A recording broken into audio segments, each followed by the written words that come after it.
राम राम मंडळी, पुन्हा एकदा घेऊन आलो तुमच्यासाठी नवीन व्हिडिओ। तर काजे बंधू फार्म्समध्ये तुमचं सर्वांचं स्वागत आहे मित्रांनो। तर सुरू करूया आजचा व्हिडिओ। तर आजचा व्हिडिओ जसं तुम्ही थंबनेल बघून समजला असाल की आजचा व्हिडिओ आपल्या कोणत्या याच्यावर आहे। तर आपण करत आहे तिसरं आपल्या मिरची पिकाला ड्रिंचिंग। आणि सध्याच्या परिस्थितीत तुम्ही मिरची बघू शकता, या कंडिशनला आपली मिरची आहे। फुटवे हे जे आहे ते चांगल्या पद्धतीने वाढत आहे। आणि आधीची जे तुम्ही व्हिडिओ पाहिले असेल त्याच्यामध्ये तुम्हाला माहीत आहे काय आपण बदल केला होता काय नाही, हे सर्व व्हिडिओ आपल्या चॅनलवर आहे।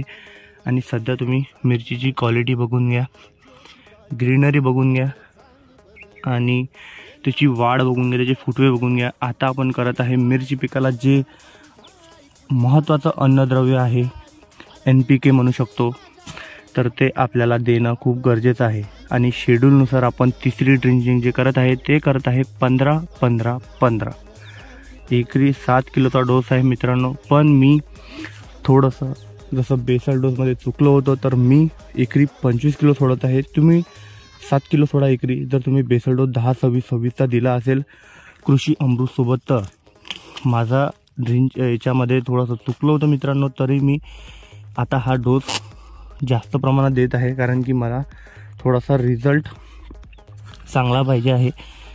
रिझल्ट चांगला याच्यासाठी पाहिजे आहे कारण की त्याची वाढ जशी पाहिजे तशी झाली नाही आहे।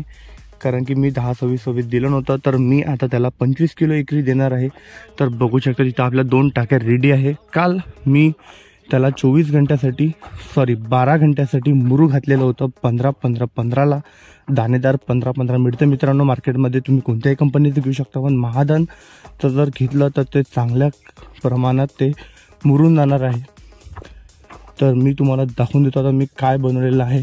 तर 15-15-15 मी काल दुपारी ह्या दोन्ही टाक्या बनवून ठेवल्या होत्या। बघू शकता किती मस्त तगर आला याला। हे बघा 2 टाक्या बनवल्या आणि याच्यामध्ये आपण टाकलेलं आहे, या टाकीमध्ये 2 लिटर आणि या टाकीमध्ये 2 लिटर सॉईल चार्जर। तर अशी संपूर्ण आपली ड्रिंचिंग आहे। ड्रिंचिंग करताना महत्त्वाचं जे आहे ते तुम्ही ऐकून घ्या मित्रांनो। व्हिडिओ जो आहे तो शेवटपर्यंत पाहा, म्हणजे तुम्हाला जो रिझल्ट भेटत नाही तो भेटणार। त्याच्यासाठी जे आपल्याला काळजी घ्यायला लागणार आहे ते आपण व्हिडिओमध्ये सांगत असतो, पण तुम्ही व्हिडिओ अर्ध्यातूनच पाहता म्हणून तुम्हाला काही समजत नाही। तर आपल्याला पहिले 1-2 तास पाणी देऊन द्यायचं आहे, थोडीशी माती ओली करून घ्यायची आहे। थोडंसं झाड आपलं जे आहे पाणी दिल्यामुळे ॲक्टिव्ह होऊन जाणार आणि नंतर त्याला एकदम माहोल मजा येऊन जाणार। कारण की झाड ॲक्टिव्ह असल्यावरच ते झाड जे आपण त्याला ड्रिंचिंग करणार आहे ते एक्सेप्ट करणार आहे, नाही तर ते कोरडं राहून जाईल आणि ते औषध त्याच्या अंगावर बसून जाईल। तर झाड ॲक्टिव्ह नसते मित्रांनो, पाणी दिल्यावर ते ॲक्टिव्ह होऊन जाते आणि नंतर तुम्ही ड्रिंचिंग करा। फवारा मारताना पण लक्षात ठेवत जा, थोडंसं पाणी देऊन मग फवारा मारत जा, म्हणजे झाडाला जो आहे तो स्ट्रेस पण नाही बसेल आणि त्याला चांगला फवारा मानेल पण।